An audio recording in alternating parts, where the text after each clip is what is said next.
천하 만국에 다 동하네. 빈부나 귀천이 분별이 없이 나와서 쉬고 또 마시겠네.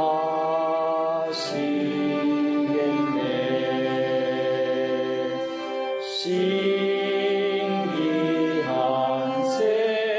샘물을 마신 자마다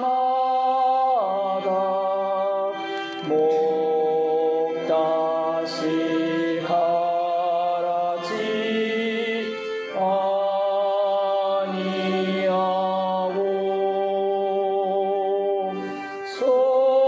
속에서 솟아나 생수가 되어 영원히 솟아 늘 풍성하리. 이 샘의 이름은 생명의 샘물, 저수정 빛같이 늘 맑도다. 어린 양 보좌가 근원이 되어 생명수생이 늙으시 잡네. 하나님 말씀 시편 53편을 보겠습니다.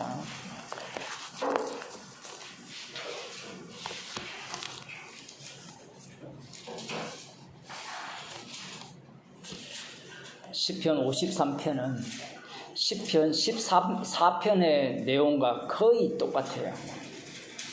한번 보도록 하겠습니다. 53편 다윗의 마스길 영장으로 말라스에 맞춘 노래 같이 읽을까요? 어리석은 자는 그 마음에 이르기를 하나님이 없다 하도다. 저희는 부패하여 가증한 악을 행하며 선을 행하는 자가 없도다. 하나님이 하늘에서 인생을 굽어 살피사 지각이 있는 자와 하나님을 찾는 자가 있는가 보려 하신즉 각기 물러가 함께 더러운 자가 되고 선을 행하는 자 없으니 하나도 없도다. 죄악을 행하는 자는 무지하뇨.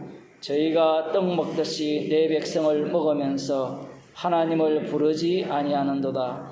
저희가 두려움이 없는 곳에서 크게 두려워하였으니 너를 대하여 진친 저희의 뼈를 하나님이 흩으심이라. 하나님이 저희를 버리신 고로 네가 저희로 수치를 당케 하였도다. 시온에서 이스라엘을 구원하여 줄 자 누구이뇨. 하나님이 그 백성의 포로된 것을 돌이키실 때에 야곱이 즐거워하며 이스라엘이 기뻐하리로다. 아멘. 이 신기한 게 시편 14편과 거의 똑같죠. 똑같은데 그 한 부분 정도가 약간 차이가 나는 겁니다. 그렇게 보게 되면 시편 51편을 이 속에 집어넣게 되면 같은 이야기인데 전혀 다른 의미를 담고 있는 내용이 되는 거죠. 시편 14편에서는 자기를 빼버렸다라고 볼 수 있고요. 시편 53편에서는 다윗 자신을 이 속에 집어넣었다고 볼 수 있습니다. 이러한 것들이 이 말씀의 신비로움이에요. 자신의 대적이 여호와의 대적이었는데 본인 자신이 여호와의 대적으로서 드러나는 겁니다. 그러면서 그 본인이 다윗 왕 같은 경우에는 이스라엘의 중보자 기능을 똑같이 감당한다는 사실이에요. 모세를 보게 되면 모세가 굉장히 거의 완벽한 듯한 모습을 보이잖아요. 그런데 사실 출발부터 자기의 힘으로 덤벼들었고 하나님께서 부르실 때는 가지 않겠다라고 하잖아요. 그 전 과정을 보면 모세도 여전히 죄인일 뿐입니다. 죄인임에도 불구하고 어떻게 그는 중보자 기능을 담당했느냐? 그건 그림자이기 때문에 그래요. 중보자 기능을 담당했기 때문에 야, 너는 정말 훌륭한 사람이야. 괜찮은 사람이야. 너는 정말 칭송받아 마땅해. 이런 소리가 나오면 안 되는 거예요. 이 성도의 자리가 이 용서받은 자로서 용서하는 자로서 용서받은 자로 사는 겁니다. 한꺼번에 두 개가 안 나온다 했죠. 십자가의 정인이기 때문에 그래요. 지금 이 다윗의 시편을 통하여서 이 로마서로 오게 되면 의인은 없나니 하나도 없다라는 그 속에 다윗을 대표자로 탁 세웁니다. 그리고 다윗이 예수님의 그림자로서 이 사도행전을 보게 되면 사도행전에서는 나는 아니요 내 뒤에 오시는 분을 소개하는 다윗의 시편을 여러 군데 인용을 했거든요. 사도행전 2장 3장으로 이렇게 가게 되면 그런데 이 로마서에서는 다윗이 이 죄인으로서 어떻게 용서받은 자로서 주의 말씀의 의로움과 하나님의 판단의 공의로움을 증거했는가? 그 로마서 뒤에 나오듯이 율법에 한 의, 그 십자가 사랑, 화목 제물, 그 됨을 돋보이게 하기 위한 그 다윗의 역할로 지금 이 로마서에서는 인용을 하고 있다라는 사실입니다. 사도 바울 자신도 그 속에 그대로 들어가는 거예요. 그 속에 들어간다라는 거 말 안 해도 들어가거든요, 사실은. 그러면 우리는 나으냐라고 하면 사도 바울도 들어가요. 사람들이 설교를 할 때 그냥 복음을 전하면 그 속에 설교자가 포함된다라고 봐야 되는데 꼭 나를 집어넣어줘야 듣는 사람들이 쾌감을 느껴요. 왜냐하면 복음 전하는 니도 죄인이지. 그거 알기 때문에 그걸 빼버리고 설교를 해야 돼요. 아예. 그 노림수가 따로 있는 거예요. 복음을 듣고자 하는 게 아니라 니나 내나 뭐가 다르냐 지금 그걸 따지려고 하는 거예요. 이 신학대학원을 가면 요즘은 뭐 가라로 다 하지만 한 학기 학비가 30만 원짜리랍니다. 얼마나 억울하겠어요. 우리 같은 사람은 250만 원, 300만 원죠. 그 기숙사비까지 다 드리고. 그 누가 신학교를 가겠습니까? 대학원을 가겠습니까? 요즘. 그냥 목사 안수비만 주면 그냥 목사 안수도 주는데. 그런 사람이 얼마나 많습니까, 지금. 여러분도 아마 다 목사 안수 다 받았을 거예요. 복음 몰랐으면. 그 대학원을 가면 뭘 가르치는가 하면 그 목회학에 들어갈 거예요. 네. 설교학을 가르치죠. 설교학을 가르칠 때 설교를 할 때 반드시 우리라는 표현을 쓰든지 저와 여러분이라는 표현을 쓰라고 가르쳐요. 왜냐하면 왜 그렇게 이야기하는가 하면 자기들이 뭐 설교를 해봤거든요. 저보다 나이 많은 사람들이 오랫동안 목회를 하고 뭐 강사로 오는 목사들이 다 교회가 뭐 최소는 아니지 몇십만 명짜리 교회도 있고 몇만 명짜리도 있고 몇천 명짜리 몇백 명은 거의 없어요. 강사로 오시는 분들은.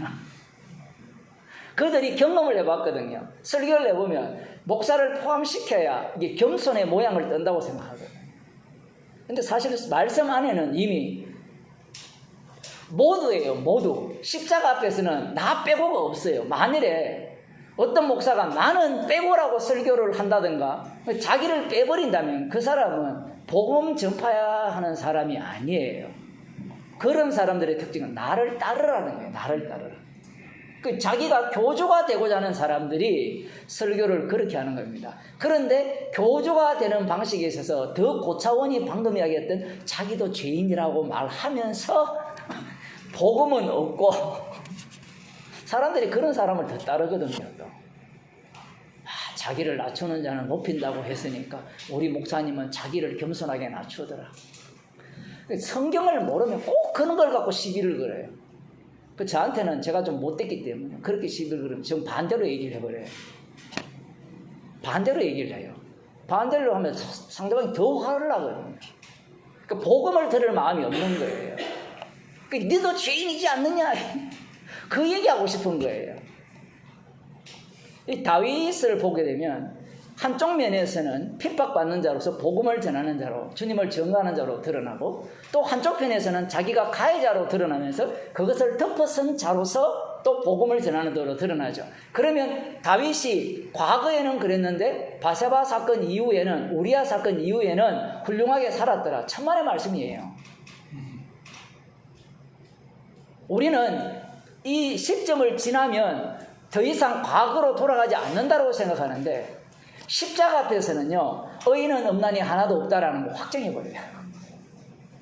그 확정하는 방식은 우리를 육체 가운데 살게 하는 방식뿐이에요. 다시 디모데후서 1장을 제가 아까 언급을 했는데 사도 바울이 두 가지 말을 동시에 해요. 한 입으로 두 말을 해요. 야고보서에서는 한 샘물이 짠물과 단물을 내지 못한다 했거든요. 이 입을 뭐라 합니까? 지옥의 화신이라 하거든요. 이 말 다음 주 설교할 때 하겠는데 이 말과 지금 디모데후서 1장 우리가 오전 설교 때 본 그 15절 그 이하를 보면 한 말로 한 입으로 두 말을 하는 것 같아요. 여러분이 만일에 어떤 사람이 돌아오기를 바라면 예를 들어서 복음에서 떠났다 돌아오기를 바라면 그 사람을 향해서 저 사람은 믿음에 대해서 파선한 자입니다 라고 선언하면 돼요 안 돼요? 그렇게 말하지 말고 기도합시다. 기다립시다. 이렇게 얘기를 하는 게 여러분 생각에는 옳죠? 대부분 사람들이 그 생각을 해요. 돌아올 기회를 안 주는 겁니다. 복음을 제대로 이야기를 해야 책망을 받고 돌아오는데 설득을 하려고 하고 이해를 시키려고 하고 사람을 감동을 주려고 해요. 감동은 얼마 못 가요, 여러분. 감동받는 것은 얼마 못 가요.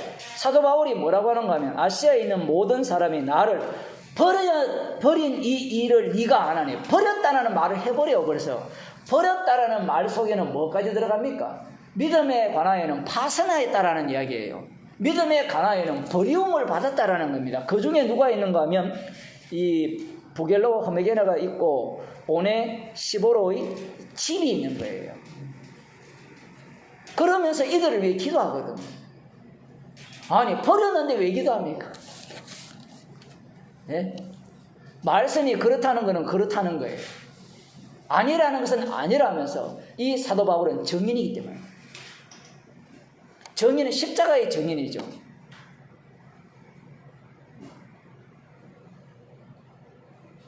본인 자신이 십자가의 은혜의 혜택을 입은 자잖아요. 지금도 주님이 친히 인도하시기 때문에 믿음에 관하여는 파선한 자가 아닌 자로서 복음의 정인으로 살려지고 있거든. 성도는 정인이에요. 정인과 구원받았다는 달라요. 그 우리의 논리가 성경하고 안 맞다니까요.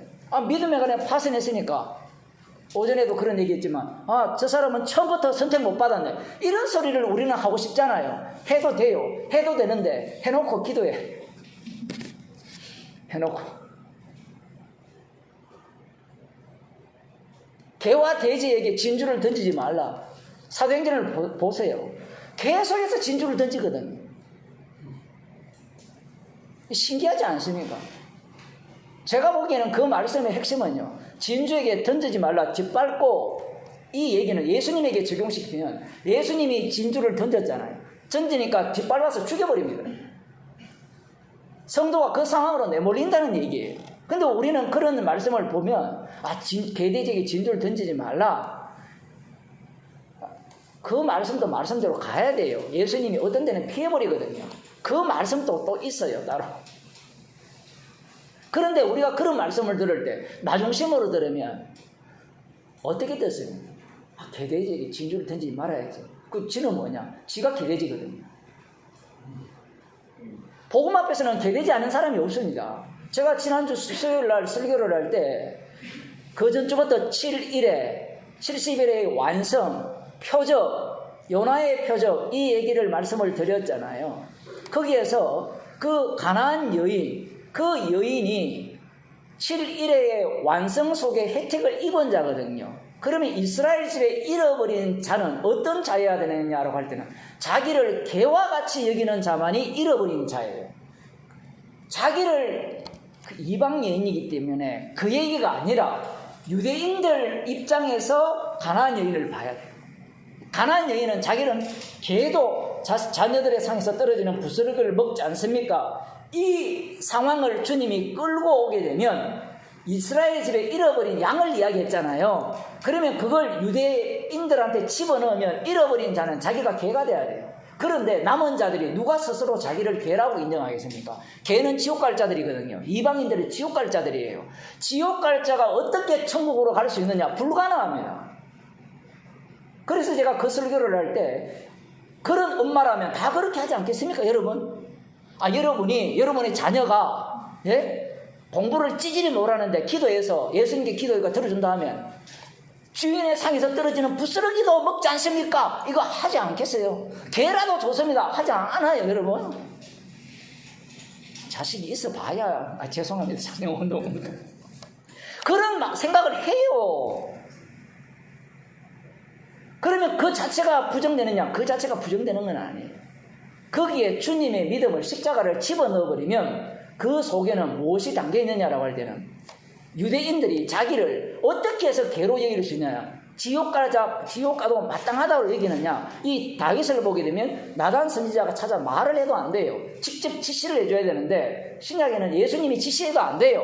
그럼 거꾸로 들어가면 성령의 역사죠. 표현을 하면 하나님의 신의 역사인데 성령께서 친히 그것을 깨닫게 해주실 때, 달리 말하면 주님이 말씀하실 때는 제자들이 못 알아듣잖아요. 성령을 보내주시니까 비로소 자신이 개와 돼지인 걸 아는 거예요. 자기가 예수님을 3년 동안 따라다니면서 개돼지 짓을 했잖아요. 수요일 조금 있으면 나오잖아요. 예수님 멱살 잡고 십자가 지면 절대로 안 된다.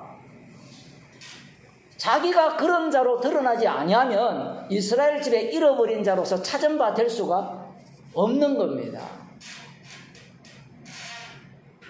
성도는 심판주가 아니에요. 제가 설교할 때마다 여러 번 그런 얘기하지만 정인이에요. 그래서 이 십자가에서 나오는 요소를 다 이야기하는 거예요. 표현을 하면 저들은 복음을 버렸다 또 이야기하고, 또 십자가는 또 뭐 더 있습니까? 버린 속에서 되찾는 내용도 또 들어있는 거예요. 그 복음을 듣는 사람은 얼마나 짜증나겠어요.